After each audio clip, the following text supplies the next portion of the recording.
کتنا ضروری یہ گند اور کوڑا اٹھانا ہے پنجاب کے گلیوں سے، محلوں سے، گاؤں سے، شہروں سے، اس سے زیادہ ضروری ہے کہ جو سیاسی گند ہے اس کو پنجاب سے اور پاکستان سے صاف کیا جائے۔ میں یہ بھی عاجزی سے اللہ تعالیٰ کا شکر ادا کر کے میں یہ بات کہتی ہوں کہ بار بار کال دی گئی کہ نکلو، گھیراؤ کرو، جلا دو، توڑ دو، مار دو، لیکن ان کو ہر بار اپنے منہ کی کھانی پڑی۔ پنجاب نے ان کی کسی کال پہ کان نہیں دھرے۔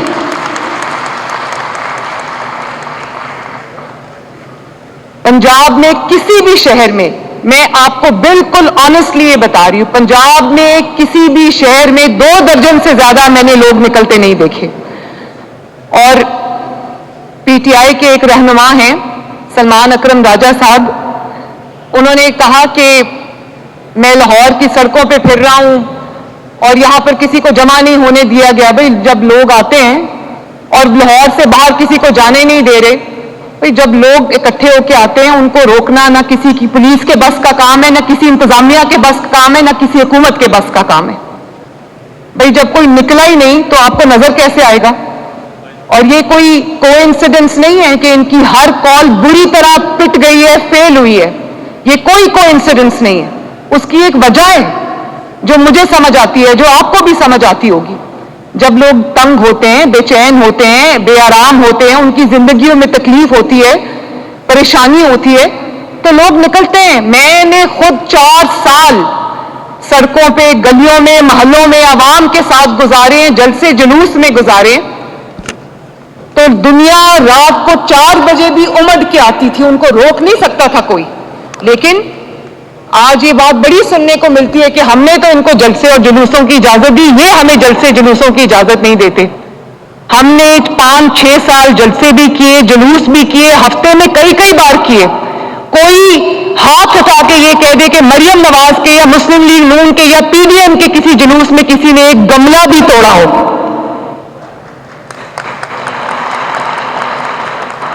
جب آپ اپنے آپ کو جمہوری ملک کہتے ہیں، اب آپ کو اپنے آپ کو جمہوریت پسند کہتے ہیں، آپ اپنے آپ کو ڈیموکریٹک کہتے ہیں، تو آپ کے طریقے بھی وہی ہونے چاہیے۔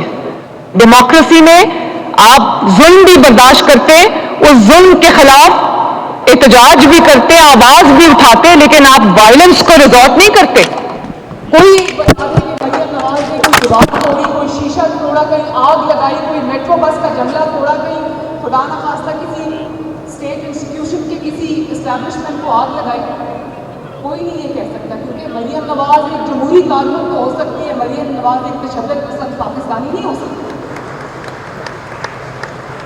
کیونکہ حکومت چاہے جس کی دور چاہے جس کا بھی ہو، پاکستان تو میرا ہے نا۔ تو میں اپنے ملک میں کس طرح آگ لگا سکتی؟ وہ دل میں کہاں سے لاؤں جو مجھے یہ مجبور کرے کہ یہ گملہ توڑو، یہ آگ لگا دو، یہ سڑک بند کر دو؟ یہ تو میں نہیں کر سکتی، کیونکہ میں ایک پاکستانی ہوں۔ تو یہ جو ہم نے پچھلے چند ماہ میں جو مناظر دیکھے، آپ نے بہت جلوس نکالے، بہت جلسے کیے، اور جب تک آپ جلوس اور جلسے کرتے رہے، ایک پولیٹیکل ایکٹیویٹی آپ کو کسی نے نہیں روکا۔ جب آپ حکومت سے نکلے ہیں، آپ اس دن سے جلسے کر رہے ہیں، آپ کو کسی نے نہیں روکا۔ جس دن آپ نے 9 مئی کو اپنے ہی ملک پہ حملہ کیا، اس کے بعد کسی نے آپ کے اوپر اعتبار نہیں کیا۔ اور دنیا میں آپ کہتے ہیں پیسفل پروٹیسٹ کا حق ہونا چاہیے، نہ یہ پیسفل ہے نہ یہ پروٹیسٹ ہے، کیونکہ جب پیسفل پروٹیسٹ ہوتا ہے تو لوگ آرام سے بیٹھ کے اپنی بات کرتے ہیں، اپنی بات ارباب اختیار تک پہنچاتے ہیں، احتجاج کرنا ہوتا ہے احتجاج کرتے ہیں، لیکن کوئی اپنے آپ کو ہتھیاروں سے لیس کر کے نہیں آتا دوسرے صوبے کے اوپر یا وفاق کے اوپر حملہ کرنے کے لیے۔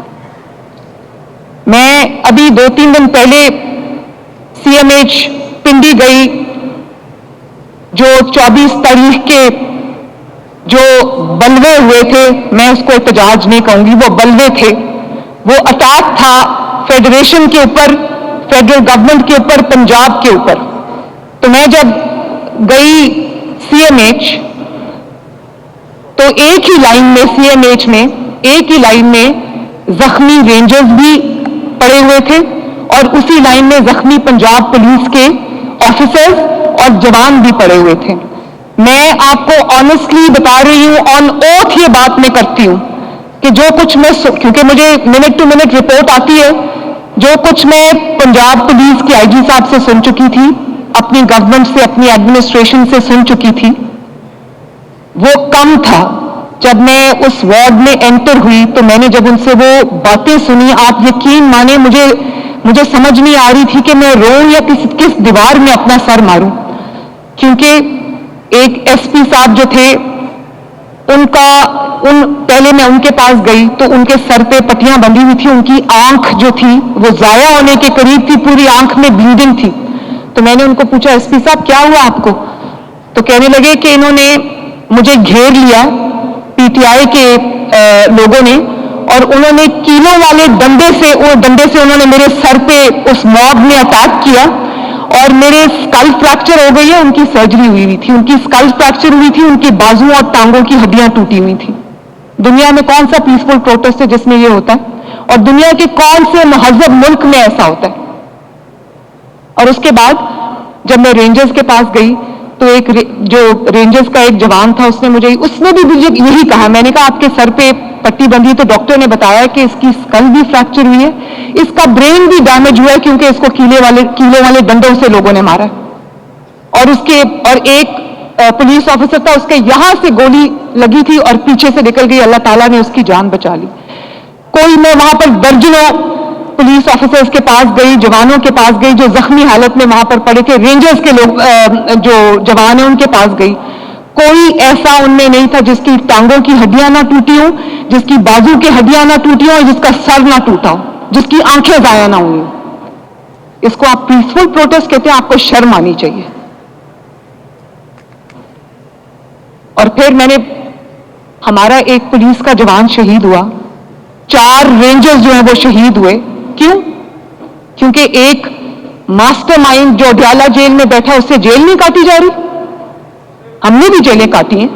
کوئی یہ بتا دے کہ مریم نواز نے جیل سے کال دی تھی اور اس نے کہا تھا کہ سارا شہر بند کر دو اور آگ لگا دو اور یہ کر دو اور رینجرز کو مار دو اور پولیس کو مار دو. کبھی کسی نے یہ باتیں پاکستان میں سنی بھی ہیں؟ یا کبھی نواز شریف صاحب نے یہ بات کی ہو کہ مجھے جیل سے نکالو ورنہ میں اس ملک کو چلنے نہیں دوں گا؟ بھئی پہلے نہیں کرنی تھی نا ایسی حرکتیں.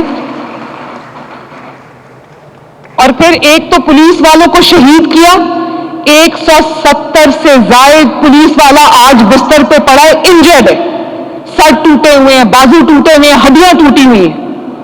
2014 سے شروع ہو جائیں آج تک میں میڈیا سے بھی یہ سوال کرتی ہوں, اپنے پارلیمنٹیرین سے, اپنے منسٹر سے, عوام سے بھی یہ سوال کرتی ہوں, پاکستان کی یوتھ سے بھی یہ سوال کرتی ہوں, آج تک 2014 سے لے کر آج تک ان کا ایک بھی دھرنا مجھے دکھا دیں جو پیسفل ہو. ایک بھی دھرنا مجھے دکھا دیں جس میں کوئی پیسفل پروٹیسٹ ہو. ان کا تو وتیرہ ہی یہی ہے, اور اس کے لیے انہوں نے ایکسپرٹیز ہائر کی ہوئی ہے. اس کے لیے وہ نان پاکستانیز جن کو یہ اپنے ملک میں لے کر آئے ہیں, ان کو انہوں نے ہتھیار بھی دیے, ان کو یہ ٹاسک بھی ہے کہ آپ نے ملک میں آگ لگانی ہے, اور وہ ٹرین دہشت گرد ہیں. تو وہ تو ریکروٹ کیے گئے ہیں, ان کو پیسے دیے, انہوں نے 50,000 ہزار روپیہ دیا ہے پر دہشت گرد کے تم نے ملک میں انریسٹ پیدا کرنا ہے. تو جنہوں نے ریکروٹ کیا ہے, آپ ان کا مائنڈ سیٹ سوچیں.